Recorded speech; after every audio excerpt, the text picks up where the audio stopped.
Donc, je m'appelle Peter Weiss. Je suis fondateur et PDG de la société Spartan Space. Et en fait, moi, je veux parler aujourd'hui un peu de l'architecture pour l'espace, des habitations pour la Lune notamment. Pour être honnête avec vous, je n'étais pas à 100% sûr à quoi m'attendre aujourd'hui et de quoi parler. Parce que je crois que je suis dans la catégorie culture. Mais je vais quand même aussi raconter un peu notre entreprise, la démarche de notre entreprise d'ailleurs. Donc ça ne serait pas uniquement sur l'architecture, ça serait également un peu pourquoi on a choisi cette voie, quelle est la stratégie de l'entreprise. Et justement pour faire ça, en fait je vais commencer un peu à donner le contexte par rapport à l'exploration spatiale, ce qui va se passer les années à venir et pourquoi on veut se positionner par rapport à ça avec des habitats notamment pour la Lune. Ne vous inquiétez pas, je ne vous fais pas un discours sur l'archéologie. Je vais quand même commencer avec ça. Je ne sais pas si vous savez ce que c'est ce truc. De vieux pierre, oui, mais en fait, c'est un site qui s'appelle Göbekli Tepe qui se trouve en Turquie.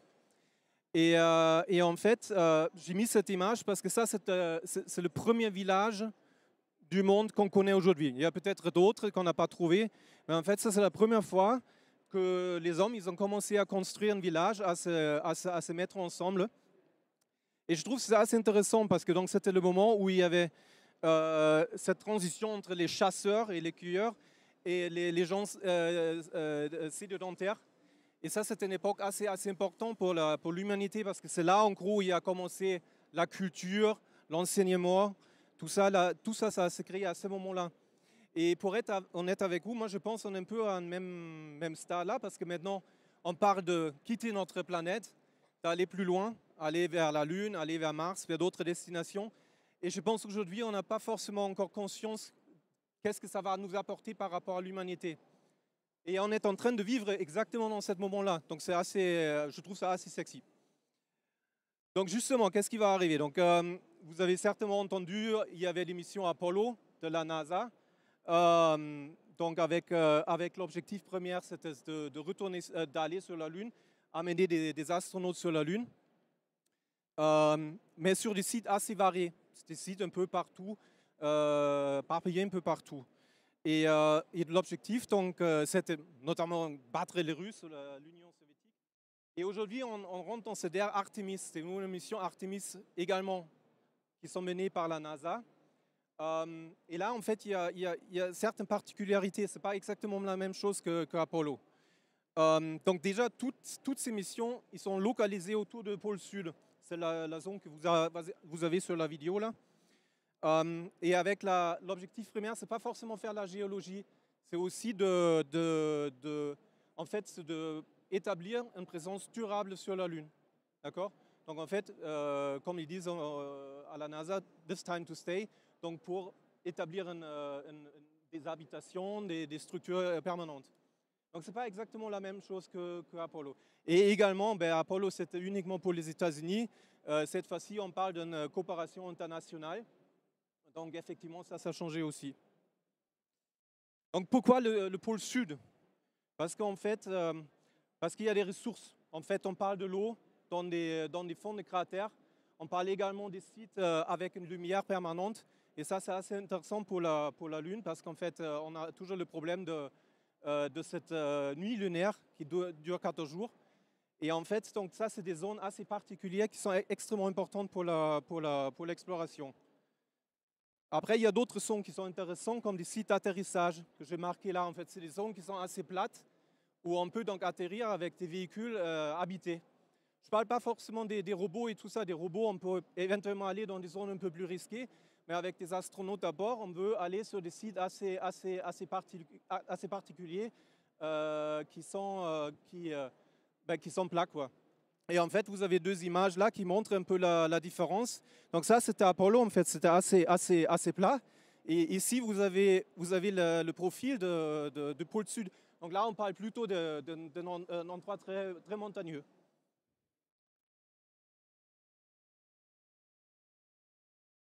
Maintenant, on dit souvent, oui, ils vont tous sur le pôle sud. Et en fait, oui, ça va se passer peut-être un peu comme sur le pôle sud terrestre, antarctique. On a une zone norvégienne, on a une zone british, on a une zone américaine. Je ne pense pas que ça va se passer comme ça parce qu'en fait, regardez, ça c'est la taille de Paris, donc c'est une zone très petite. En fait, on parle effectivement de quelque chose d'extrêmement petit où toutes ces nations ils vont se heurter dessus. Donc en fait, les messages derrière, en fait, c'est qu'il faut faire attention parce que si on n'est pas assez rapide, on va se faire certainement doubler par les Américains, par les Chinois, mais en fait, il faut avoir une place aussi européenne sur cette zone. Sinon, ça serait assez rapidement échec et mat. Et je ne sais pas si vous savez, mais en fait, on a signé des accords, ce qu'on appelle des accords Artemis. Donc en fait, c'est des accords initiés par les Américains pour régler un peu toutes ces opérations en surface lunaire. Et là, on parle des zones de sécurité de plusieurs kilomètres autour des sites. Et là, en fait, là, j'ai tracé un cercle de 10 km. Vous voyez assez rapidement, si on n'est pas assez rapide, il n'y aura pas la place pour nous. Donc, c'est important que l'Europe amène aussi quelque chose de significatif en surface. Donc, pas uniquement une caméra sur un rover ou un truc comme ça, mais effectivement qu'on a également une intervention assez importante, qu'on fournisse quelque chose d'important. Et je pense qu'aujourd'hui, il y a un rôle à jouer là-dedans, on a une opportunité unique, parce que pendant que les Américains ils sont en train d'essayer de retourner avec des astronautes sur la Lune, chassés par les Chinois et par les Indiens et tout le monde, nous, en fait, en termes d'Européens, on peut amener l'infrastructure autour pour que ça devienne une présence durable, pour que ça ne redevienne pas Apollo, qu'on plante un drapeau, on prend quelques échantillons et après on s'en va. Et donc pour une présence durable, il faut différents éléments, donc des sites à l'unissage, il faut des points de communication, un peu comme des points GPS si vous voulez, pour la navigation également. La mobilité en surface aussi, ça c'est super important. Ça c'est super important, la mobilité en surface, que en fait, des robots par exemple qui peuvent transporter l'équipement d'un site à un autre site parce qu'on est très proche. Donc c'est tout à fait possible. Production d'énergie, donc sur ces fameux points que j'ai montrés tout à l'heure qui sont en permanence en soleil, ou la production des ressources in situ, donc, par exemple la glace dans les fonds de cratères, et bien sûr, et là je veux parler un peu plus de notre affaire, là, des habitats. Donc comme je disais, en fait, pendant que tout le monde, entre guillemets, est en train d'essayer d'amener des astronautes sur la Lune, nous on peut amener autre chose, on peut amener des éléments d'une infrastructure. Ce que j'ai appelé la logistique lunaire, donc avec des robots qui récoltent et régolithent la poussière lunaire ou qui transportent des éléments à un endroit à l'autre, des stations de production d'énergie et bien sûr également des habitats. Et je suis profondément persuadé qu'en fait, à la fin, ça va amener vers une économie lunaire qui va venir. Et il faut qu'on soit partie de ça. Donc nous, en termes de Spartan Space, avec nos partenaires, on se concentre sur la partie habitat que vous voyez sur la droite. Et donc on travaille notamment avec le CEA et avec Air Liquide sur un concept qui est donc une combinaison avec des sites de production d'énergie, de stockage d'énergie avec les piles à combustible et les habitats. Donc là, vous voyez en fait, sur cette petite vidéo, vous voyez la station de stockage d'énergie de Air Liquide avec des piles à combustible. Donc on joue avec de l'hydrogène, avec de l'eau et l'oxygène. 3 éléments qui sont très intéressants pour le spatial, notamment pour des vols habités. Notre habitat EuroHub, que je vais présenter un peu plus en détail après. Donc c'est une station pour des excursions des astronautes, on peut dire. Et des panneaux solaires de CEA qui travaillent donc sur un concept de produire de l'énergie également dans l'espace avec ces panneaux solaires. Et tout ça c'est lié, comme je disais. En fait, ça peut être une première infrastructure en surface lunaire assez proche un avec l'autre et avec des interactions entre eux. Et là, on devient donc, on part d'Apollo, on devient une présence durable.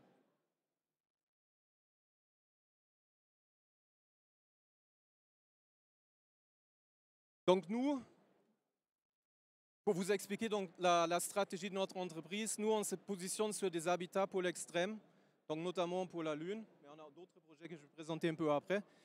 Et donc je vais parler un peu plus de l'architecture de ces habitats, comment on peut concevoir un habitat qui pourrait être posé sur la Lune. Et là, je vous ai mis un truc qui me chagrine toujours un tout petit peu parce qu'en fait, notamment en Europe, on voit très souvent des images comme ça, même publiées par les agences. C'est super chouette, c'est super cool, rien à dire. Sauf que moi, j'ai des problèmes avec ça. Plusieurs, 3. Numéro 1, c'est la faisabilité technique. Donc, si je vois un truc comme ça, aujourd'hui, avec les technologies disponibles aujourd'hui, je ne sais pas comment on peut le faire. Et ça, c'est un problème. Ça, c'est un problème parce qu'en fait, on vend aux contribuables quelque part un concept qui n'est pas faisable, techniquement. Le deuxième, c'est la faisabilité financière et programmatique.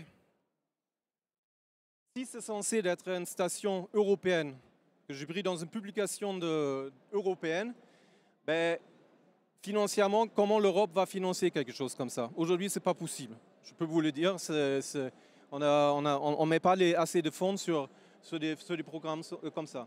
Et également au niveau programmatique, par exemple, très simplement, comment je peux transporter des grosses structures comme ça en surface lunaire? Ce n'est pas possible aujourd'hui. Si maintenant vous me dites, ça c'est 2150, why not? C'est possible, mais ça ne m'intéresse plus. C'est la science-fiction.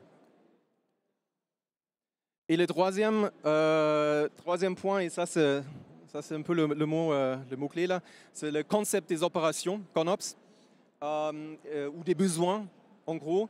Mais pourquoi on fait ça?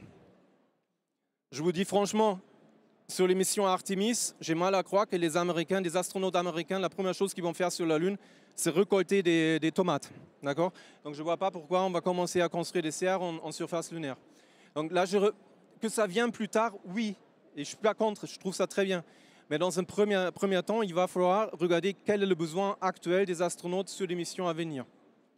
Et ça va venir très vite parce qu'en fait, sur le planning aujourd'hui, dans 2-3 ans, on va voir les premiers astronautes américains en surface lunaire.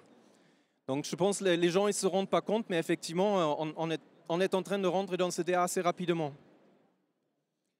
Donc nous travaillons sur ce système qui s'appelle EuroHAB, qui est un habitat secondaire.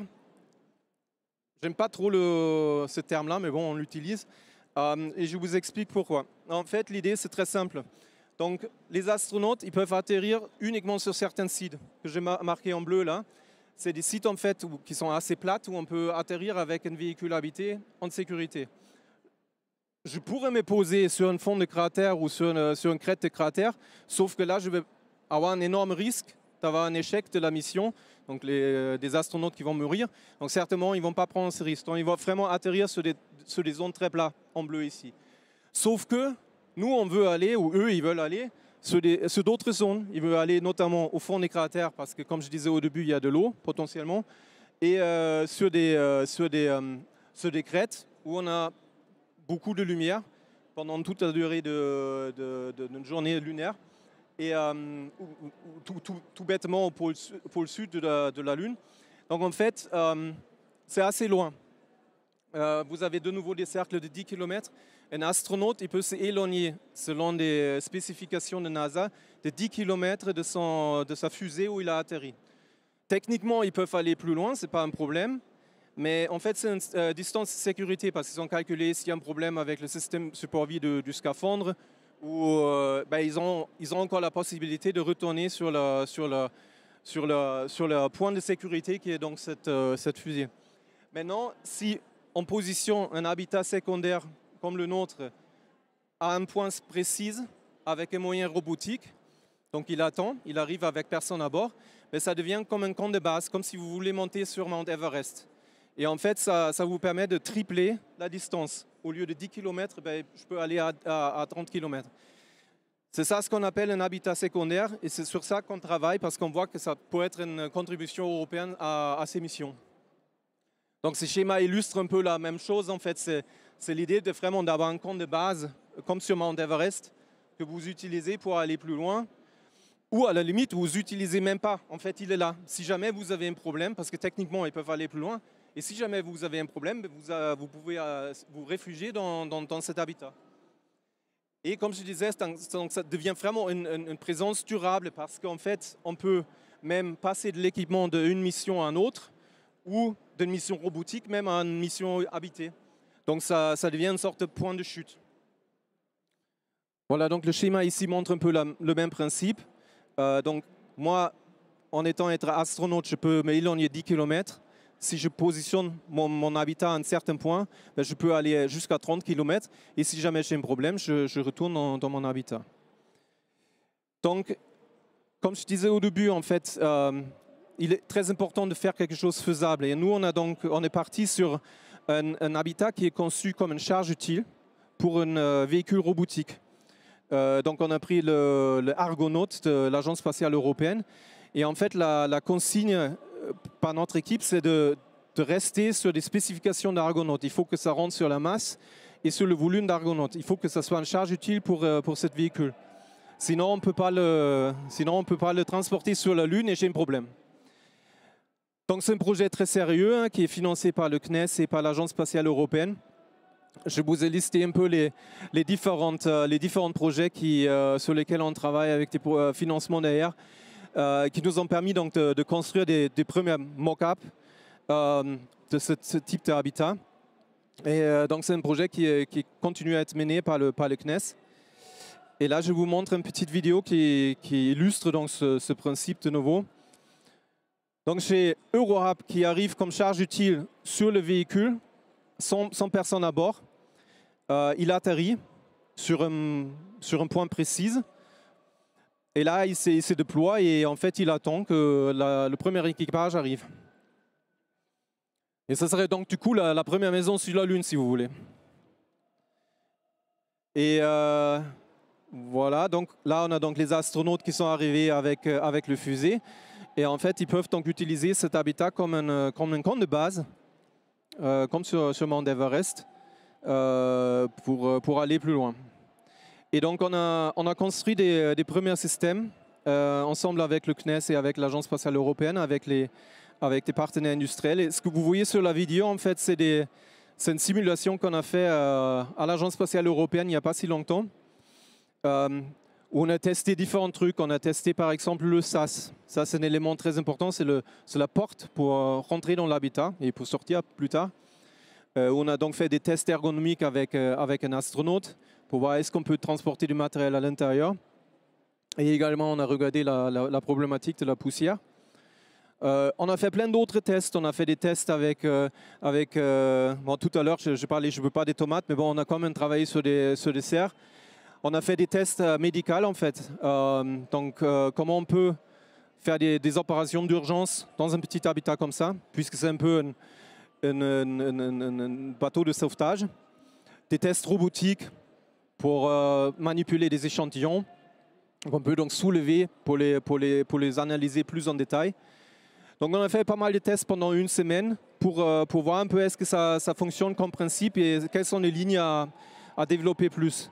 Et ça vous montre encore une fois donc le setup qu'on a eu donc avec l'habitat secondaire EuroHub, les scaphandres de l'Agence spatiale européenne, les scaphandres de simulation.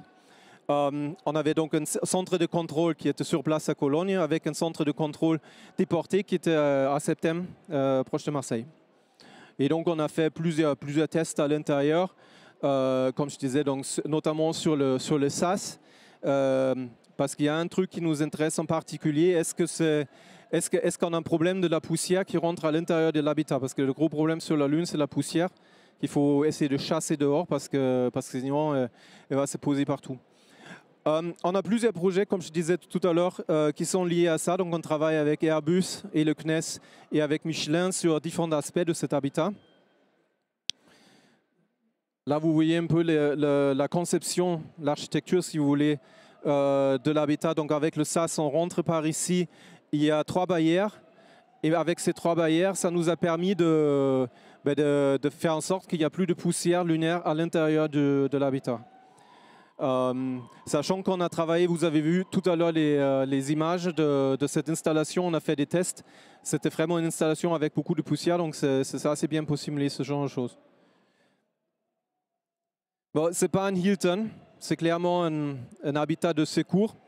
Vous voyez des lits, on a un peu travaillé dessus, on a amélioré ça. Et le poste-travail sur l'autre côté, avec un petit hublot, et ça c'est aussi assez intéressant. On s'est rendu compte que c'est important d'avoir un hublot. Aujourd'hui, on pourrait se dire, oui, on a des caméras, on a des écrans et tout ça, mais c'est quand même important d'avoir un hublot, c'est un peu le retour des utilisateurs. Donc c'est ça ce qu'il faut prévoir. Et donc on travaille sur pas mal d'aspects techniques aussi. Par exemple, comment on peut ravitailler un tel habitat dans l'avenir. Donc très probablement avec des moyens robotiques. C'est-à-dire s'il n'y a pas d'astronaute, ben, on envoie un robot pour recharger l'habitat avec l'oxygène par exemple. Et là, on a travaillé avec Airbus, avec une société qui s'appelle iSpace, qui fait des petits robots. C'est le petit robot que vous allez voir. Et Air Liquide, sur une simulation en Luxembourg. Tout simplement, en fait, l'idée, c'est de ravitailler l'habitat par une petite installation qui fabrique de l'oxygène à partir de la poussière lunaire. Et faire ce ravitaillement avec ce petit robot qui se dockait donc sur un côté et qui ensuite va donc rouler pour transporter l'oxygène vers l'habitat. Et ça, c'est super important parce qu'en fait, si on ne pense pas à ce genre de choses, ben, je fais un habitat jetable en fait. Si je n'arrive pas à le ravitailler avec des éléments comme ça, ben, il ne peut pas survivre. Donc c'est important d'avoir ça en tête. Ouais, donc là, vous voyez le petit robot qui fait son chemin et le petit truc là qui clignote, c'est en fait une station de docking qui permet de se clamper si vous voulez et de transférer ensuite, dans ce cas-là, de l'oxygène vers l'habitat. Ça peut fonctionner aussi dans l'autre direction, ça c'est assez intéressant. On peut aussi se dire, ben, en fait, le robot, il se clampe pour se recharger lui-même. Si l'habitat il a trop d'énergie, par exemple, on peut recharger un robot ou transmettre des données parce que peut-être les moyens de communication sur l'habitat sont un peu plus importants que le robot lui-même. Et donc, ça peut servir un peu comme pour fournir des fonctionnalités à des robots comme ça. Voilà. Donc là, il va se docker, il est tranquille. Donc, en fait, vous avez vu, en fait, on a assez rapidement construit du matériel. Ça, c'est un peu la spécificité de notre société. On aime bien construire. J'aime pas le papier. Aujourd'hui, je trouve ça aussi un peu dommage qu'en Europe, en fait, on produit beaucoup de rapports papier. Il manque un peu la réalisation derrière des fois. Nous, on est peut-être un peu l'autre l'extrême. On construit assez rapidement. C'est pas du système de vol, c'est pas du matériel de vol. Vous pouvez pas aller avec ça sur la Lune, ça c'est clair. Mais c'est du matériel qui peut servir à tester certains trucs. Donc, on a fait des tests à Tignes, dans les Alpes, ce qui était très sympathique. Et comme je disais, donc on a fait des tests dans ce centre des astronautes européens à Cologne. Donc c'est tout à fait un projet faisable, dans un timing faisable. Ça aussi c'est important. Il faut que ça se fasse pendant si je peux dire, la période Artemis, comme une contribution européenne à Artemis. Parce que si mon truc il arrive en 2045 sur la Lune, ben, ça serait trop tard. Il y a certainement déjà quelqu'un d'autre qui l'a fait. Et pour l'instant, ben, on tient le planning, donc a priori, on devrait être capable de le faire.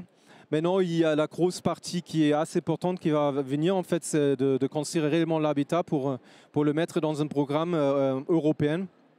Bon, il y a des signes avec l'Agence spatiale européenne que ça peut se faire. Mais bon, le timing, il est juste, mais il est encore faisable. Et voilà, comme je disais, pour nous, c'est assez important parce que c'est un peu le cœur de notre société, ou un des projets principaux de notre société. Ça peut être la première maison sur une surface extraterrestre. Elle pourrait être européenne aujourd'hui. Et ce qui est aussi important, on a essayé de se positionner un peu au niveau de stratégie d'entreprise dans une niche. Ce n'est pas d'essayer de faire comme tout le monde, travailler sur des lanceurs ou autre chose, mais essayer de contribuer à quelque chose qui n'existe pas encore aujourd'hui. Voilà, là, il faut que je parle un peu aussi de Spartan Space, de la société elle-même, sinon je me fais virer. Donc, on n'a pas que ça comme projet. On travaille également, donc, un peu notre ligne rouge, c'est des habitats. Donc, on travaille également sur ce machin-là qui est le iHub, le module iHub, c'est celui-là, sur la station Gateway. En fait, Gateway, ça serait la prochaine station internationale, si vous voulez, qui va tourner autour de la Lune. Ça en orbite lunaire, pas en orbite terrestre comme l'ISS. Et c'est un projet qui est en cours, qui se construit actuellement, malgré que Trump a essayé de l'arrêter, mais bon, ça n'a pas fonctionné. Et il y a deux modules européens dessus. Il y a le iHub et l'Esprit. Et nous, on intervient sur iHap, où on a fabriqué en fait une maquette taille réelle pour des tests ergonomiques. C'est ce que vous voyez sur la photo. Et je suis assez fier de ça parce que la société, elle est relativement jeune, on a 4 ans. Et je pense qu'on est la seule start-up qui travaille sur ce projet-là. Un autre projet qui est aussi assez cool, c'est on développe des scaphandres. En fait, ça c'est basé sur le fait qu'il y a 2 ans, le président de la République a annoncé qu'il faut que l'Europe ou la France ait une souveraineté dans les vols habités, ce qu'on n'a pas du tout aujourd'hui.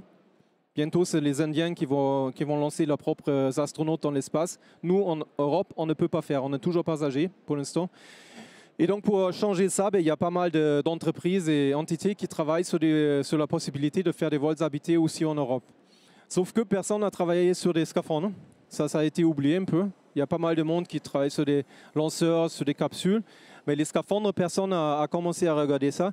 Et donc, on a eu un premier financement avec l'Agence spatiale européenne et ensuite avec le CNES, où on s'est associé avec Decathlon pour construire un scaphandre, ce qu'on appelle un scaphandre IVA pour des intravéhiculaires. En fait, c'est le scaphandre qui porte pendant le lancement ou l'atterrissage de la capsule. Donc là, vous avez c'est pas une photo, c'est une vue générée par 3D.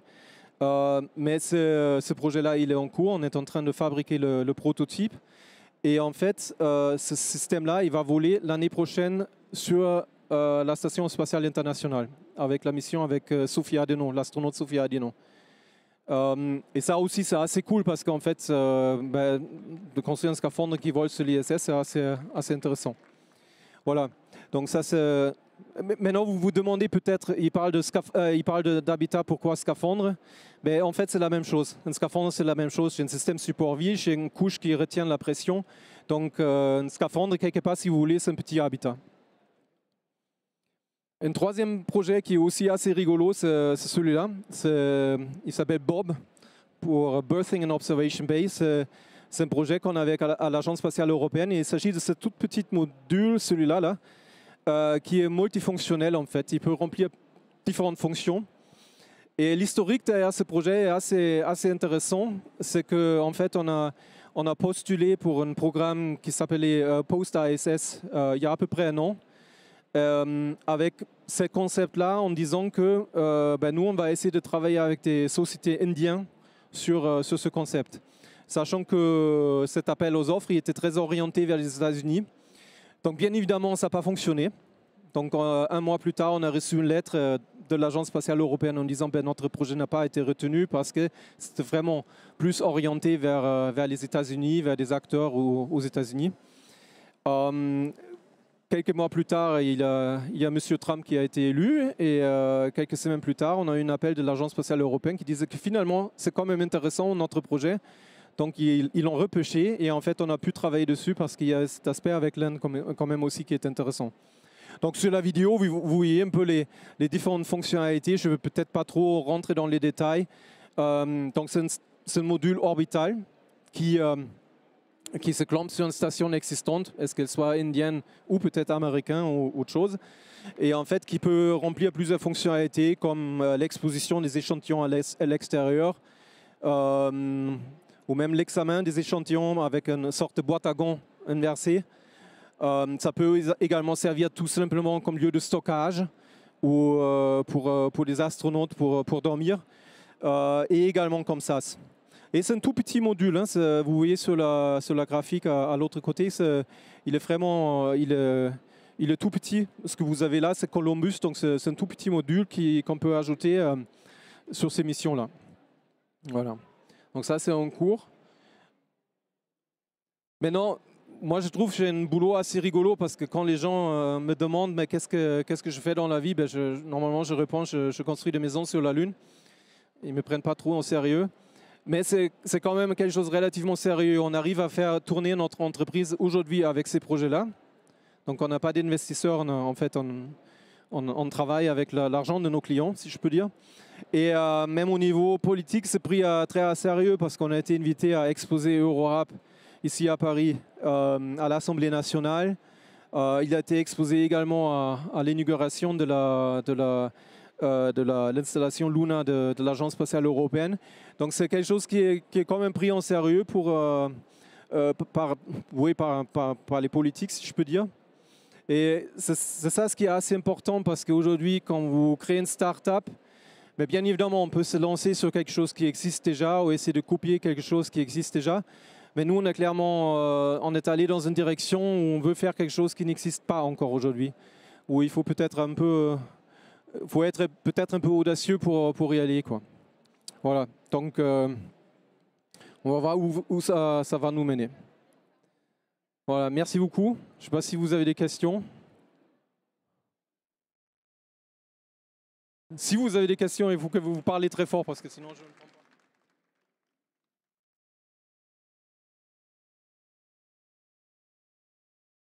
Oui. Bonjour, merci beaucoup. Est-ce que le développement du scaphandre est adaptable au milieu de l'océan? C'est une très bonne question. En fait, j'ai oublié à dire que moi, à la base, je suis roboticien. J'ai fait un doctorat en robotique et j'ai travaillé très longtemps dans la robotique spatiale et sous-marine. Et ce que vous venez de dire, en fait, il y a beaucoup de similitudes, des choses similaires, quoi. Il y a beaucoup de technologies qu'on peut prendre d'un secteur et amener dans un autre secteur. Système support vie, par exemple, ça c'est un exemple très bien où vous avez des technologies dans le secteur maritime, pour les sous-marins, qu'on peut peut-être adapter pour les vols habités ou l'inverse. Et pour répondre à votre question, clairement oui. Donc je travaillais beaucoup avec les plongeurs, donc effectivement le design, il y a certaines similitudes avec des scaphandres pour la plongée. Est-ce qu'on peut utiliser ça directement pour la plongée? Je ne suis pas sûr, mais peut-être certains éléments dans le système support vie.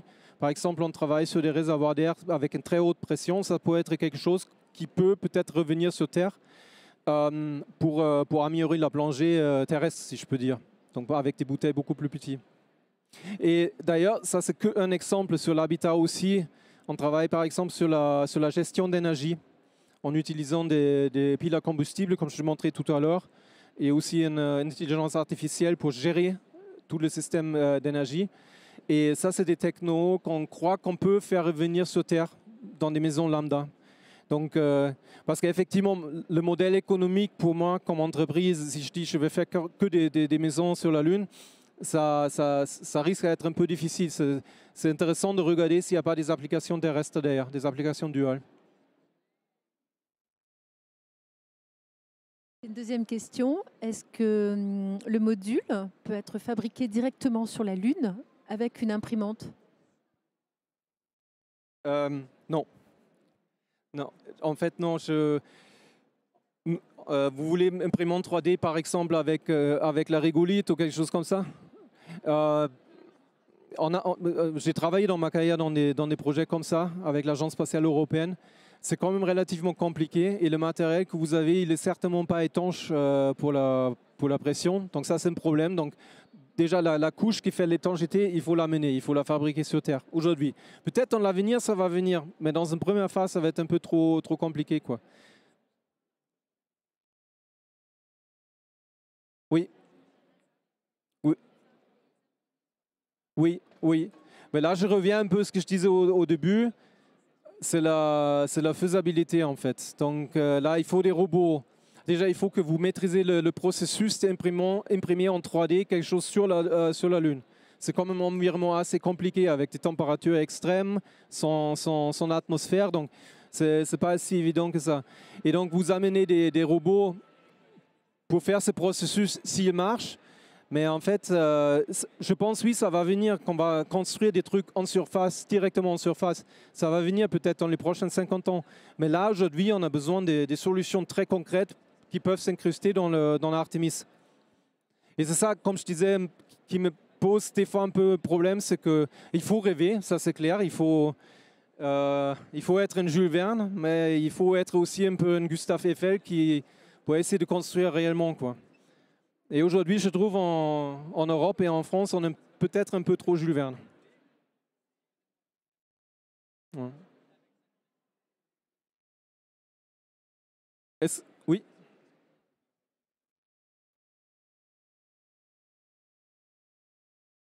Bonjour, merci pour la présentation.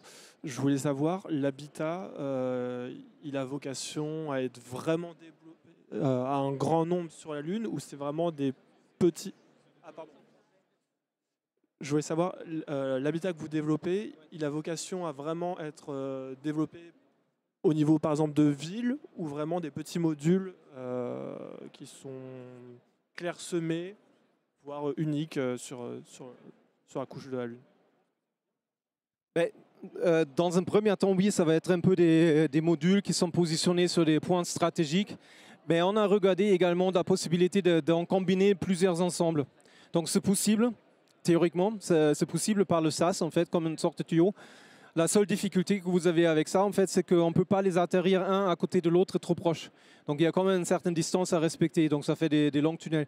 Mais oui, effectivement, à terme, ça serait intéressant d'amener amener un deuxième plus tard proche pour combiner les deux et comme ça augmenter aussi la fonctionnalité de cette base. Oui.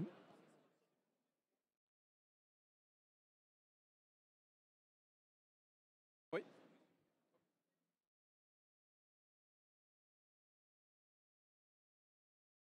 Moi, j'ai une question sur le tourisme spatial. À l'heure actuelle, c'est réservé à des ultra riches, ça pollue, etc. Mais est-ce que, donc, si j'ai bien compris, votre métier actuellement, c'est de construire des habitats, mais qui sont plutôt destinés à des scientifiques. Est-ce que vous pensez qu'un jour, dans votre société, vous fabriquerez, ben là, on parlait de faire plusieurs habitats de ce type, des complexes hôteliers sur la Lune, enfin, en tout cas, sans aller jusque-là, mais des habitats qui seront destinés à un usage plutôt touristique que scientifique? Oui. Dans un premier temps, ça serait vraiment pour les scientifiques dédiés pour la science et éventuellement pour l'exploitation des ressources, ressources lunaires. Le tourisme spatial, il a une connotation un peu délicate en ce moment. Il y a pas mal de monde, comme vous dites, en fait, c'est pour les riches. C'est pas forcément très bon en termes de CO2, donc pour l'instant, on n'a pas regardé dans cette direction-là. Après, je n'exclus pas que, oui, effectivement, si plus tard, quand on a des villes un peu plus grandes avec différents modules comme ça, que ça amène aussi des touristes qui vont aller dans l'espace. Moi, j'espère seulement que ça sera déjà un peu plus propre en termes de propulsion, parce que c'est ça le problème aujourd'hui, et que ça se démocratise aussi. Mais ça vient peut-être avec le nombre. Hein. C'est comme, je veux dire, il y a 20 ans, le tourisme spatial, on ne parlait pas si beaucoup. Il y avait quelques millionnaires qui en fait. Là, maintenant, il y a pas mal de monde qui vole déjà. Mais comme je disais, pour l'instant, on ne regarde pas ça. À un autre niveau, on ne regarde pas ça. Moi, je me concentre sur la construction de cet habitat parce que ça peut venir plus tard. Mais moi, la première ligne de mire, c'est pour les scientifiques.